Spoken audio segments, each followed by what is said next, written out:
Skibbity bop boom boom. Howdy, guys and gals. Hope everybody's doing good. I am surrounded by hundreds of seeds from over a dozen different plants. I'm so excited now that I finally got my space set up to germinate over 100 different seedlings at a time, rotating them out into the garden, into pots, etc. Now I'm thinking about throwing some PVC together and making a drip feed watering system, Just thinking about it, I know it'd be very, it's very involved. You can't just drill holes in a tube and then run water through it, Even if you make the holes specific to like drain out only a specific amount of water out of the flow, each section, the hole gets like, the hole starts off parallel to the side and then it gets lower and lower and lower on the tube until at the very end it's draining out the bottom, so that's the rest of the water, and just pushes through that way. That's a possibility I've thought about, but there's better ways of doing it, I know. I got a lot of PVC to work with, so we'll see how that works out. Hope it works out good. Hope everyone's having a good one. I am. It's so crazy that you have coddled, pampered young American men who take the sides of the Nazis in World War II. Coddled, pampered young American men, literally some of the ones that spend the most time indoors, under AC, eating processed, tasty food that doesn't even take a lot of muscles in the jaw to chew, and being protected by family and friends and culture and good working situations, and they take the side of the Nazis, which is interesting because one would feel bad for the Nazis if they did enough good, honest studies. Like if you only read the Holocaust Museum, you would think that you would want to exterminate every single German and then see how you can, castrate every single white person. If you only took notes from the International Holocaust Museum, mind you, who is helping, literally helping create a Holocaust inside of Gaza right now by censoring everybody around the world that they can get their grubby little knotted, warty little copper-scented fingers on. Oh. Why do the descendants of post-war prosperity and the subsequent global economic hegemony feel drawn to tie themselves to the Germans from 100 years ago? They were the ones, their family, their grandparents were the ones that profited. Their comfort is reliant on us waging war on Germany. It wasn't reliant on the Germans losing. No. It was not reliant on the Germans losing, but it was reliant on us fighting. So if the Germans had just been a little stronger, Americans would have been prosperous, successful, not speaking German, and the Germans would have been able to achieve their operative goals. But because they threw a gigantic temper tantrum and they used meth to try and cheat, probably manifesting with like a quarter of their soldiers scratching at their skins. I always wondered why there was such a high rate of friendly fire in the Nazis. Well, it's that simple. Also, if I am inside of Nazi Germany, I don't know who to trust. I was just told that it's literally my own people, Germany's fault, that we got stabbed in the back during World War I. That's what they're literally telling me. That's what other people are hearing, even if I don't believe it. I don't know who to trust. Like, I'm sorry, dude. You look at everything operating internally. You look at the fact that they gave 50% Jewish people full German citizenship. You had to be 75% Jewish to be considered labeled Juden. And they gave, like, all these weirdos, these weird Yiddish people that had, like, accrued a tremendous amount of wealth by parasitizing through usury the German people. They gave them German citizenship. Like, it's completely wild, but you can notice the fact that the neo-Nazism and the Zionism, super close bedfellows, specifically because at the end of the day, we're up in that point of human history where all of this is out on the table. We know all this stuff already. Come to find out, yeah, Zionism is something meant to fleece the Israeli people. Nazism and the Jewish people. Nazism is something meant to fleece the German people and the imperial German people. That's what it is. I'm sorry if you're like, emotionally attached to that, but that's really, really what it is. I implore you to look into that. Do your own research. Don't take my word for it. Don't take any random jackass on the internet's word for it. Do your own research, please. But yeah, it's mainly because of the amount of attention the Nazis are given in their own culture. That's mainly what it is. And who does that? Well, it's the same people that are also very, very friends with the Nazis that they create through their pageantry. And you look at the prisons very much resemble concentration camps in many, many different ways. Why is that? You know, you got down to the striped pajamas and everything. And what are prisons? Prisons are staging ground for gang recruitment activity. What are gangs? Gangs are things to sell drugs. Why are drugs being sold on American streets? Specifically because the CIA has been in the business of selling both cocaine, crack, PCP. If they really wanted them, you see, I told you about scopolamine the other day, and angel trumpets, datura anoxia, the drug that the Aztec shamans used to create an evil culture, a truly, genuinely evil culture. PCP is a dissociative that's very, very similar to scopolamine. I believe that it can put you in a delirium state. The sort of delirium state where you genuinely believe that you are capable of superhuman feats, some feats of which end up with you getting broken bones. You know, I don't think anybody ever jumped out of the window on LSD. I think lots of people jumped out of the window on PCP, you see.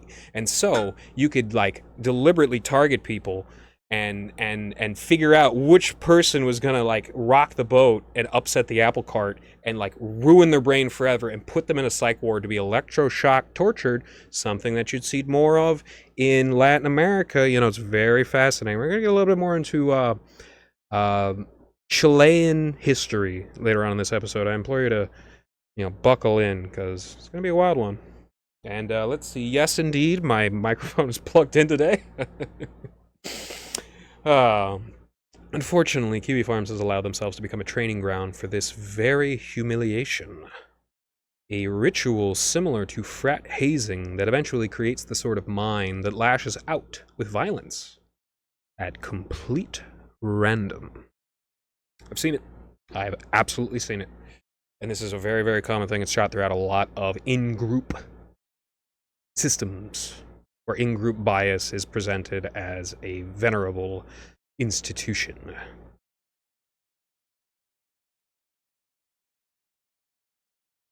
It has a narcissistic in-group bias. Naturally, most groups do.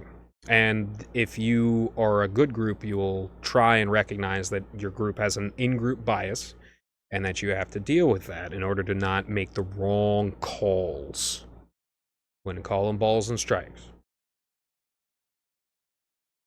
And becomes heavily involved in their projects, up to the point of doing boots-on-the-ground operations, usually involving courthouses in the Kiwis case. And I have so many people on the website that I love. I've said this before, naturally, I probably always will. But I've seen its soft white underbelly, and it's festering with parasites, I hate to say, because it could be a wonderful website doing great things. In fact, I think Josh Moon's legacy ultimately will be, if he doesn't end up prematurely dead, his legacy ultimately will be the guy that helped create open source anti-DDoS software that prevented like the government of Israel or the government of Myanmar or the government of Eritrea from attacking good people, trying to do good things and making the world a better place and trying to defeat criminal rings and stuff like that, trying to prevent communism from spreading in the country, trying to prevent drugs from being sold down every street corner in their country, that you could DDoS people who are using the internet to coordinate if you are an evil entity, but you could get Josh Moon's hat proxy software to you know, Kiwi flare your way to capability. That's legitimately what I foresee. And I these sometimes when I say things like foresee, I'm just guessing. This, I really honestly do feel that that's going to be Null's legacy. And it could be more than that, but that's ultimately going to be the biggest thing that helps the most. And that's what he needs to focus on. He needs to focus on that and making it the best possible tool and sharing it with the world. Instead of, let's see how much money I can get from Billy Mitchell and H3H3 and all these random donos. Let's see how many checks they can cut before the power goes out in Israel. You know, stuff like that. Like, I would never in a million years follow somebody that does that. I would never in a million years respect somebody that does that. And I'm a very, very normal person. A lot of the things that I believe are very normal, very vanilla, very median. I am a very bell curve person, you know? Emotionally, I'm very 100 IQ, you know? And I'm very, very good at predicting trends. Let me tell you, you know, the entire world right now is just looking at Israel and Iran and Israel and Iran and going, well, we warned you. Something bad like this was bound to happen. You know, you keep on stepping on people's toes, literally killing babies. Somebody else in that religion is going to end up getting involved. Naturally, first it was the Yemenis. As I've been saying, the Houthis are incredibly militarily capable. Incredibly military capable. The Houthis in Yemen are more militarily capable than, like, seemingly the entire administrative structure of Iran. It's crazy, but it's true. It just goes to show it isn't Shia Islam that is the strength. It's fighting the good fight.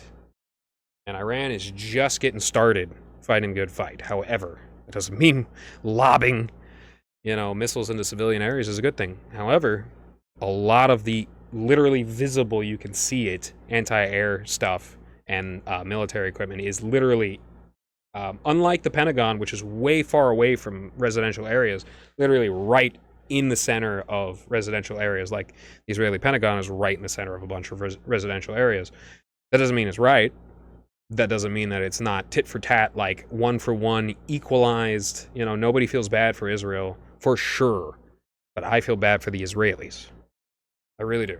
I don't feel bad for Israel. It's super funny that Netanyahu got his home blown up and then flew to Greece. Like, that's really, really funny. And I think that probably will end up being the nail in the coffin. That he's weak, he's incompetent, he doesn't know what he's doing, and he's ruining his country. So, you know, elections come up 2026. It just depends. You know, how much have you consecrated your country to technology? If you've consecrated your country to technology like Benjamin Netanyahu has done since he got into office, you don't have elections anymore. You know, it was always interesting that democracy in America was always kind of a sham because you had slave owners buying slaves from Jewish or Arab slave traders. And they could use, the more slaves they had, the more votes they had. It's called the 3/5 rule. Every 5 slaves that you own as a slave owner allows you to put 3 extra votes on top of your own into the ballot box. Now, doesn't that sound a little familiar? Isn't that interesting? Isn't that fascinating? I think that's fascinating, guys. I really, really do think that's fascinating. And really, slavery is a Stone Age institution. Like, if you're Iron Age, I expect you to be better than that. I really expect, like, Muslims to be better than that. I expect Jews to be better than that. It's really not a good thing, slavery. The stuff that the Ottoman Empire did,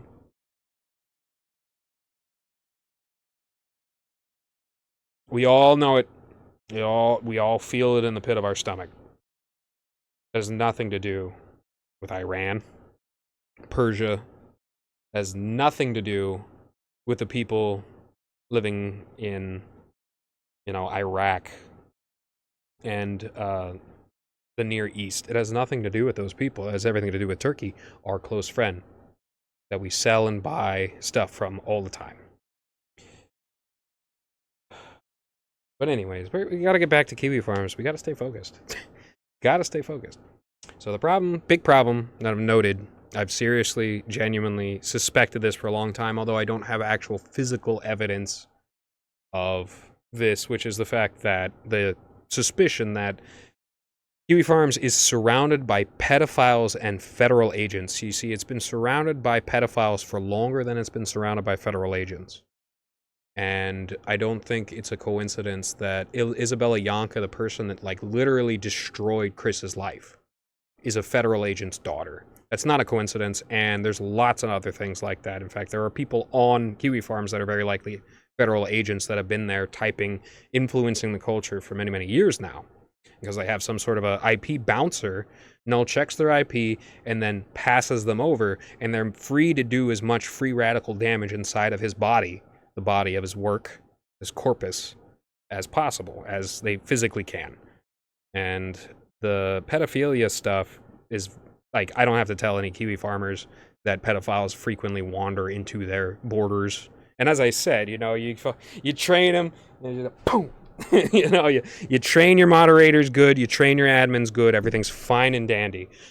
You allow your moderators who are working for you to have a bias in any way, really, whether it's pro-Nazi, anti-Nazi, pro-Zionist, anti-Zionist. If you allow your admins and moderators to have a bias, and that's what they're paid with, I think that is a starting of an unraveling of a system where, like, well, you're definitely not the sovereign anymore, but there's bigger issues that it's dealing with in the administration and moderatorship. I think in most parts of the website, the administration moderatorship is really, really good. It's chosen very, very carefully. And the biggest problems are the ones that have been there the longest. I mean, the biggest problems on the website are the people that have been there, since basically the very, very beginning, I would suspect. People like Marvin, very, very trusted, but ultimately, whatever were they? Some guy that legitimately, like, bullied an autistic guy. That's what your job ever was. Marvin was the guy in the pickle suit, right? Right? Oh well, like, I've read so many of his posts that are so bad. I just don't care. Like, hey man, everybody on the website can get along as long as there are appropriately erected borders. Here's the issue. People can have tacos in one spot, and people can have burgers in another spot. As long as there's a nice border in between them. You cannot have 75% of your entire news board, which is something that is reviled by people, being owned by, like, specific groups that, run things through discords and things like that. If I was a moderator and I saw a disruption of dialogue due to the fact that people were coming in to pat certain individuals on the back and to specifically downgrade any argument against that individual, I would separate people. I would keep people separate and go, okay, now how is this going to manifest? Are they going to leave? Are they going to get upset? Is this am I just misjudging things? I would do a little experiments. I would experiment with things. And if somebody's spamming and double posting and posting like 5 or 6 times a page out of 20, you're going to represent like a quarter of it, dude. I would take every opportunity to experiment on that person and figure out exactly what's in the center, Let me boil this down to its constituent parts. Let me try and piece this apart and see what's going on here. See if I can diffuse some of this negativity and encourage you as a good user and a good person to be better. But Marvin's a disgusting creep. Really nasty, disgusting creep. Shocked that he is given a home there, but hey, he touched Chris, right? He's kind of like a secondary relic, right? Loser.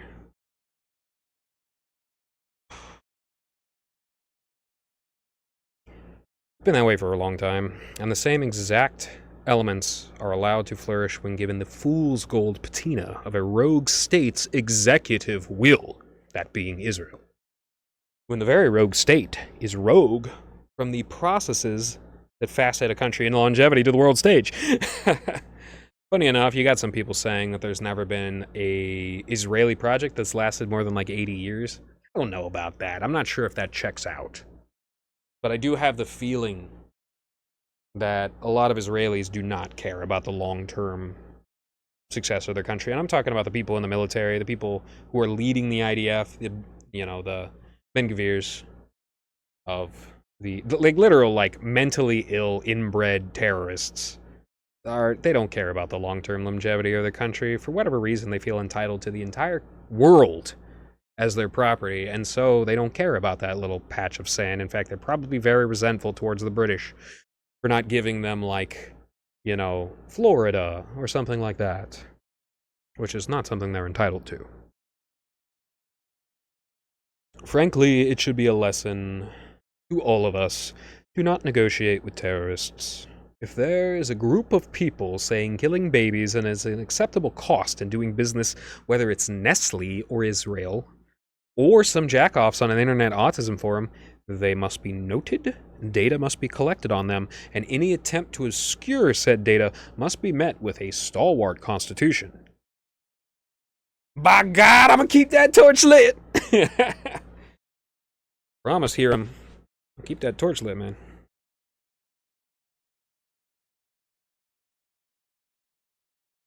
I'm sure you'll find in time that my claims of being a Day One Kiwi Culture Club adherent are not exaggerated. And you know who I put the most stock in maintaining the website's better natures? You know what the word altruism means? Altruism means all altitude. Truism, it means living your best life. That phrase and that word are perfectly synonymous. Altruism and living your best life are perfectly synonymous. And it's very, very funny because the word has been run into the ground by Silicon Valley jackoffs like Elon Musk. Even though he wasn't the one who specifically did that, his motion is actually the driving force into the ground of driving the term effective altruism into the ground. However, to live to your better natures is not a bad thing. You always have an angel and a devil on your shoulder. You can take one or both or neither as counsel. Buddhists take neither as counsel. I think a lot of Jews take both as counsel, and that's exactly why you have two triangles that are, you have the intersection of the most high with the intersection of the most low, and that's where you get the whole hermetic tree whose branches reach up to heaven, whose roots go down to hell. I think that's exactly the philosophy that the symbol, very important, symbols are very important, especially to certain people. The symbol of the two triangles, whether there's Solomon's seal, which is the solid triangle, where you have the other one peeking out the back. So you got the good triangle in the front, and then you got the really bad one kind of peeking out the back. It's hidden, it's concealed. And then you have the Star of Metatron, often called the Star of David incorrectly, that is two interwoven. They literally weave into each other. The bars weave into each other of upward triangle, downward triangle. So the downward triangle would probably be best represented as like the psychopathy Trinity, that thing that the psychologists talk about in the DSM-5, and the upwards one is Father, Son, Holy Spirit, but also we talked about a lot of other stuff. And no, that was me taking my notes. So, or is it? Yeah, that was me taking my notes. We'll get into the Trinity stuff. Today is Trinity Sunday. We'll get into the Trinity stuff later on the episode. So just keep in mind. But yeah, that's something to note, that I'm pretty sure that, see, the cross is where God's will and your will, which is the will between you and your neighbor, and the will between Christ and God, Father, Son, Holy Spirit. It's an intersection. It's a very important thing, because instead of a word is one-dimensional, and it's supposed to be a concept. The words are tools, one-dimensional tools, put together in blocks, like stones, and they're meant to create a concept. The concept is two-dimensional. It's a bridge point between understanding, you where you are right now, and you understanding. The 2 points that are meant to be correlated. That's what happens when you get language. Words are one-dimensional, language is two-dimensional. But reality is three-dimensional, and this is exactly where people get it so twisted, especially with things like sola scriptura, and things like parables, and things like metaphors, and all shot through linguistics in general. Is people get all caught up in the fact that words aren't real, but they're also the realest thing ever, and yada yada yada, and magical spells because spelling, and yada yada yada yada. People get all caught up in it. But words are one-dimensional things, but reality is three-dimensional, and Christianity is very much a three-dimensional religion, whereas the Torah, as lovely as it is, it's very two-dimensional. Most of it is metaphors. Most of the Old Testament is metaphors. It's meant to it's like these oral traditional stories that might have telephone game changed to somewhere along the line as they rotated around through time, rotated from bonfire to bonfire. But that those oral stories are metaphors, like, you know, like Jordan Peterson would say, there's a god in Africa that has eyes all around his head, and that represents all the different tribes that came together and shared the different viewpoints. Yeah, I don't know. This is. I wish I was funnier, guys. I'm sorry. I'm an ideas guy. Hey, we'll figure out something eventually, okay? Either I'm gonna get funnier, I'll link up with some funny people, or I'll just quit, you know? Like, something's gonna happen, though. I'll either train the muscles that allow me to make voices better, or something, but something's gotta give. Like, something's gotta get better. And, yes. Talked about this. I feel so bad for the innocent Israelis. I keep track of as many people as I'm capable of, and I think of, empathize with, and pray for as many people as possible, even if that effort oftentimes leaves my head swimming and my heart sore. Don't get it twisted. I never viewed the Palestinians as some special case, like some people do. And still don't, as they're continuously tortured for having, and tortured after having their land their ancestors are buried in for hundreds of years, stolen from them by the British. Like, you may have architecture that's laying around in the sand here, but the dust of your ancestors' bones has already washed into the sea from the thousands of years that you weren't here. Our ancestors' graves were, like, bulldozed by you people to create a pizza disco. To create a ice skating rink in the middle of the desert. You know, that's the sort of stuff that is built in Israel. I'm not joking about that. If you ever look at Israel, it is one of the lamest places. They have very low creativity, and very low empathy, and almost everything is a scam. I actually remember a Jewish person talking about this. In Israel, if you are a trusting person, you are viewed as a freeman, I think. It's an old Yiddish term, and it means a mark. It means a sucker. If you're a good person, if you're a nice person, if you're a trusting person, inside of Israel, other Israelis, your own culture, your own people, your neighbors, the people Christ told you to love, will try to scam you. That's crazy, given the fact that money is fiat. And money does not matter more than your culture and your neighbors and your society flourishing. That's insane! Why would anybody ever be stupid enough to think that they could get money out of these people? They'll pay you the bare minimum. They'll always try and extract more from you than what they're paying, dumbass. Oh, well. They get what they deserve. What's happening to the Israelis is basically the same thing as what's happened to the Palestinians, perpetrated by Netanyahu and a bunch of international jackoffs.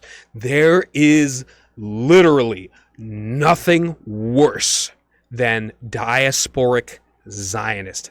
Nothing worse on this planet, I don't think.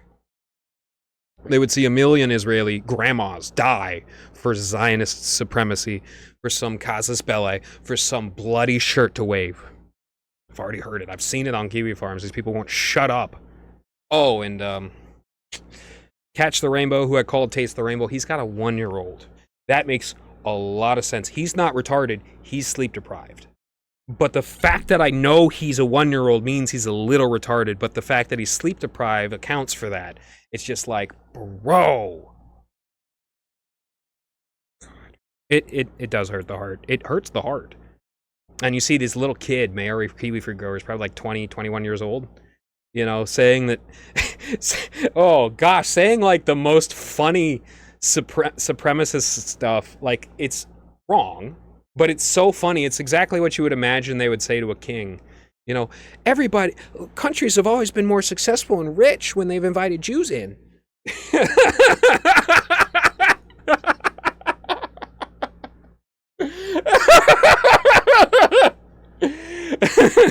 Once again, money is not more important than your neighbors succeeding. Oh, most Israelis, most Palestinians, they just want to raise their children in peace. That's it. And you know, the degree to which you are blessed is the degree to which you will be held in contempt. The greater the grace, the bigger the fall can be. Satan is the archetype of this motion, the most beautiful loser who ever threw a tantrum. And the Jews really were once the chosen people, some 24 centuries ago. But they fell from such high standings, the people that gave such glory to God in the past, that their degraded, fetid, rheumatic state is the result. You know, all the volcanic activity and increased earthquakes are caused directly by the peak of the solar cycle that we're currently in. The energy, the heat, the radiation pierces into the ground. Certain radiation pierces into the ground and bounces around in the magma.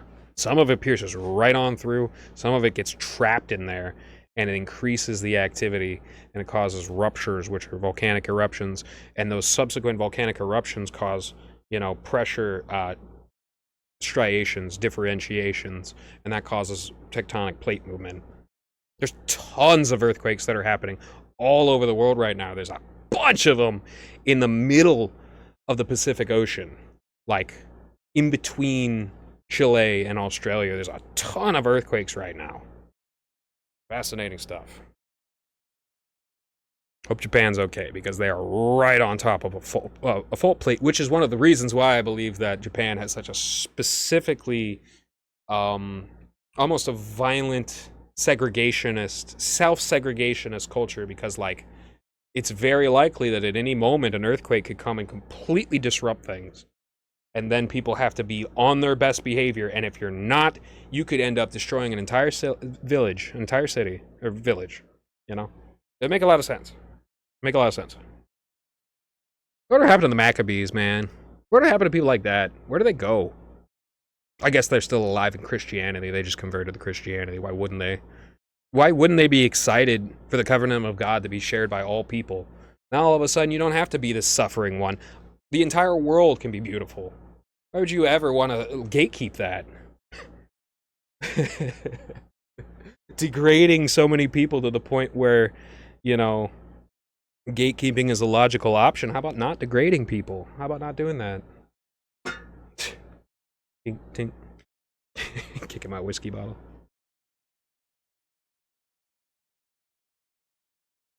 But yeah.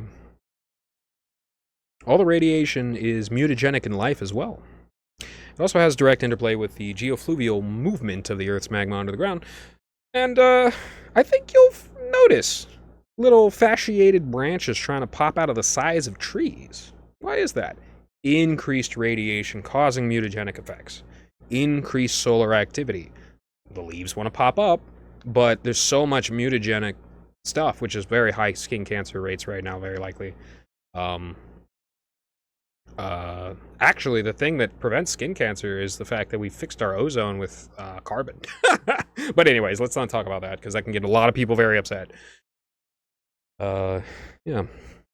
Fascinating stuff. Gen X was fat. The biggest obesity rates hit Gen X when they were little kids. It wasn't their fault. Millennials were and still are lazy. Once again, hit us when we were kids. Not necessarily our fault, but the still are part definitely is. I've definitely worked on that. But there are just not a lot of Gen Z. There's just not a lot of them. And that's the generation where the birth rate took a massive, massive drop. Higher quality, lower quantity. That's what I would say.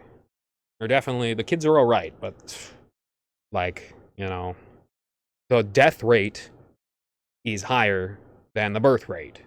So, I don't know, man. A lot of the Georgia Guidestones people, through extreme herbicide proliferation, which is making everybody so sick that even if they had tried to have a kid, their kid would probably die, leaving the woman scarred for life, emotionally and probably physically, because of the massive amount of poisons that infant fetus would be ingesting through the food where the poisons had proliferated. And shut the hell up, Tim Heidecker. You creep, you nasty little pedophilic-like person. You never helped anybody with your all the food is poison sketch. You never helped nobody. Nobody knows exactly, you know, what to look out for when you said all the food is poison, you jackass. Hate that guy. I really hate Tim Heidecker. I really, really do. I actually like Eric Warenheim better than Tim Heidecker. Tim Heidecker just strikes me as... Now, his Elon Musk impression is so good. It's really, really good.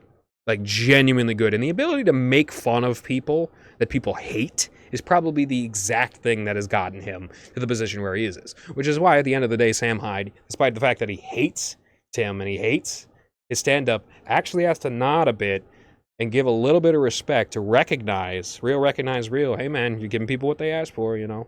You're going to be kept around. It's as simple as that.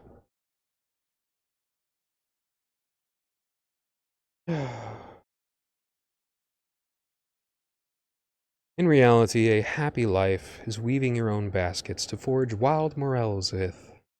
It's easy to be happy. You don't need unlimited money. You really don't.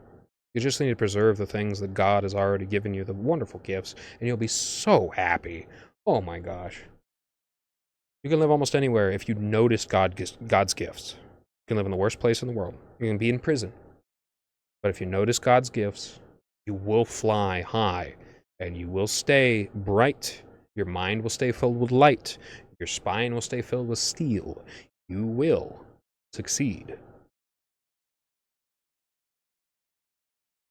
But whenever children get involved, it gets complicated. I have been praying for the innocents in Israel a lot.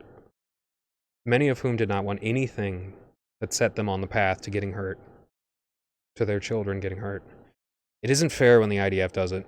It isn't fair when Iran hits civilians either. It doesn't matter if either side states their intents are to harm civilians. It doesn't matter if that's a lie or not. It's wrong. War is bad. War is bad.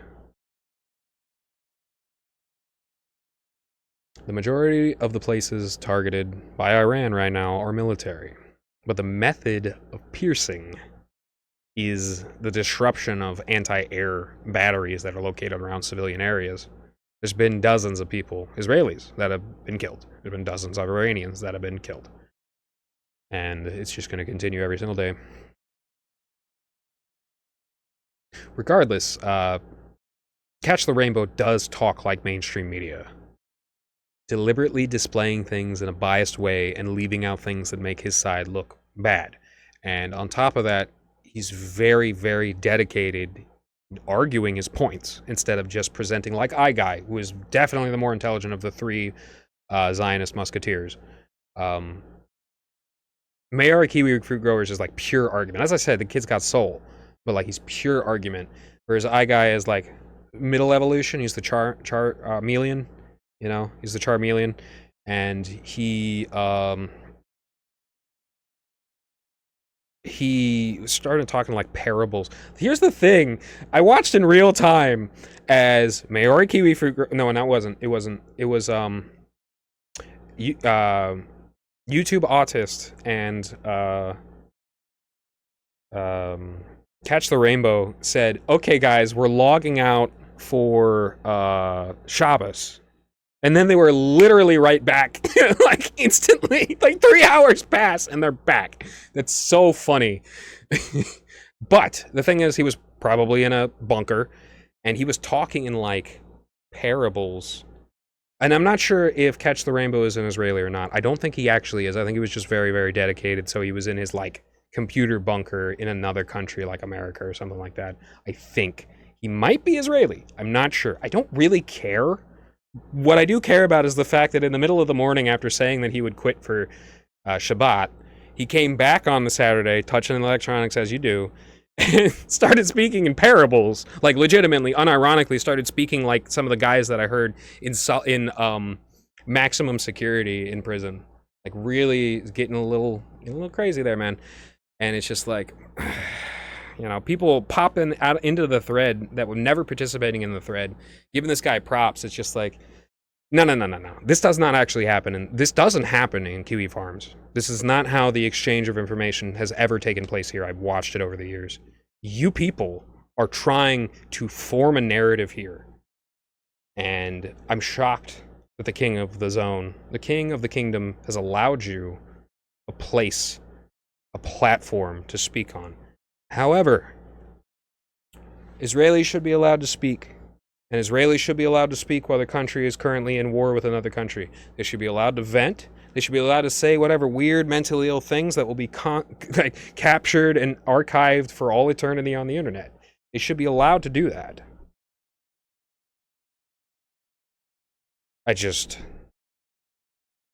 I worry. I do worry about, I see how ecosystems work. And I know invasives are actually very rare. You can have non-natives. Non-natives is a bubble, and inside of that bubble is a smaller bubble. That bubble is called invasives.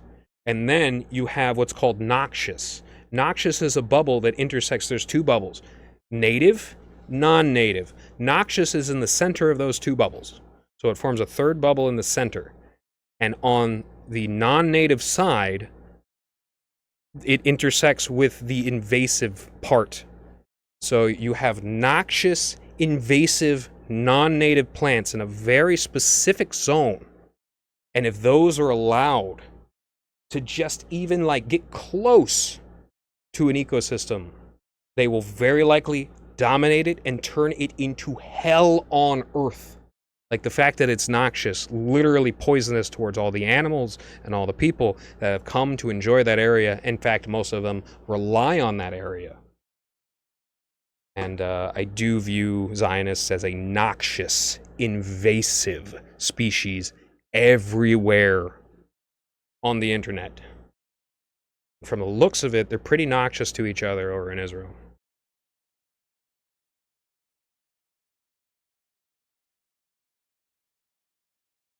But yeah, Rainbow talking like MSM is what people don't like about him. It's because people are already, they're aware of this. They're wise to these techniques. They've seen it for decades by the same exact minds. The same philosophy has been trying to trick them for decades, succeeding at first. People are wiser than that. That's why people don't like MSM. That's why people don't like MSM or anybody that talks like them. I've been saying for some time now that the F-35 actually sucks. They get shot down. They get shot down all the time. We just cover it up. They really, really do get shot down all the time. We just cover it up because not only are they super expensive, we're trying to sell them to whatever rube is dumb enough to buy a dream, to buy a cloud. Techno Hava Nagila slaps the first or second time, but the 50 millionth time it gets a little old, and that seems to be one of the only songs that some of the secular reformed type get down to, and that's, oh boy, whether it's radio songs that get driven into your head that you come to hate, or that, repetition is used sparingly, used very sparingly. Oh, and it's fascinating to learn that the reason why the zeitgeist of Chile is so psychotic and why they're the number two party is an NSDAP legitimately with golden eagle, red and black, iconography and all that. It's due to a pedophile named Paul Schaefer fleeing Germany and establishing the pedophilic Nazi cult of Colonia Dignidad in 1961. A prime year for theosophical movements worldwide, including the Second Ecumenical Council in 1962. Mind you, a lot of pedophilia that was ran through the Catholic Church after that. And not before. I wonder how many of the children that were concentrated there were the children of Argentinians tortured by the freaks that were produced the last pedophile defending Pope, Bergoglio Francis, with liberation theology painting over their demonic dealings to sell to the international community, and using groups like Opus Dei to traffic children out of these electroshock dungeons they were setting up. You got to look into Operation Gladio to find out a lot about this. It's all there. All of this is part of how things like the cartels and CCOT eventually would come to manifest, and why there are so many Latinos that are dedicated to an ideology that genuinely reviles and wants to enslave them. I'm not joking about that. I mean the best for the Latinos when I say you do not want to be a Nazi. You do not want to have that weird masochistic, the black guy who's friends with the KKK guys. You do not want that dynamic. It's not a good dynamic. It's really not a good dynamic. I guess you could call them MK Ultra Tinks.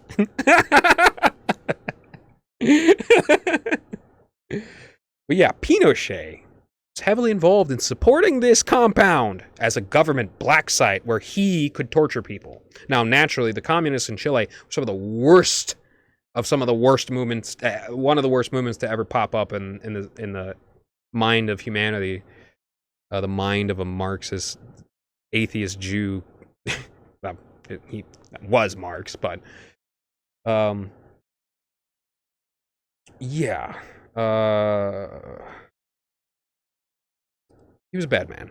Pinochet was a bad man. He sterilized 300,000 women. No conservative man sterilizes like 2 women. Let's give you a mulligan, just in case there's some weird extenuating circumstances.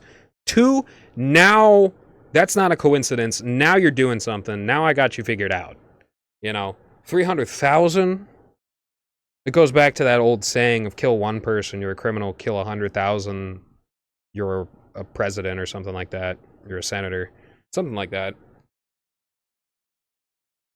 But yeah. Pedophilic Nazi cult. Colonia Dignidad. Check it out. Schaefer, mind you.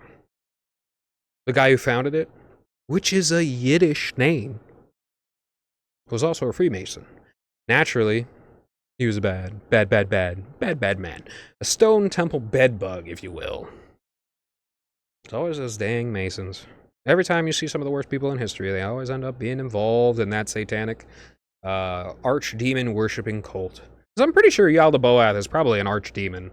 Like, that might be a name for Satan himself. Or Yaldabaoth could have been the one who actually, got into Eve's ear in the garden because it's supposedly a snake, right? Yaldabaoth is a snake with a lion's head, disguised as being of light, stuff like that. Who knows, Maybe they can take whatever. Maybe, I hear angels are like changelings. And demons are just angels, fallen angels. So they're changelings, they can take whatever forms they want, but the essence, the archetype, is never lost. It's always there. And the archetype of Satan, as we've discussed, is the archetype of falling from the highest graces to the farthest depths. Happy Father's Day! Happy Father's Day. Being a good dad should be celebrated 100%. Happy Father's Day, Dad. I love you. As being a good mother should as well. Love you, Mom. It's also Trinity Sunday. A very important day, especially for St. Patrick fans out there. 3 names in one. One entity. Solid, liquid, and gas. All the same element. Flat, sharp, and natural. Different natures of the same note. Seed, stem, and flower. And the growth cycles require excess nitrogen, excess magnesium in the second, and excess potassium to make healthy seeds. It's all the same plant. Stem, fruit, and seed. It's all the same plant. How about the Holy Family? Father, Son, and Holy Spirit. How about Father, Mother, and Child? All one family. Time itself manifests as past, present, and future. But it's all time. It all moves along the spokes of the eternal now. Fun thing to think about. Happy Trinity Sunday. Saw a rainbow ram decal, the literal logo of the corporation that you bought the tool from in rainbow on the back of this big lunky piece of crap. Do I even need to say it?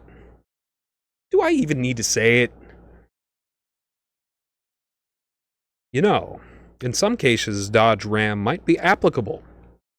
Might need a mountain goat to climb a mountain with, Maybe with some heavy cargo, huh?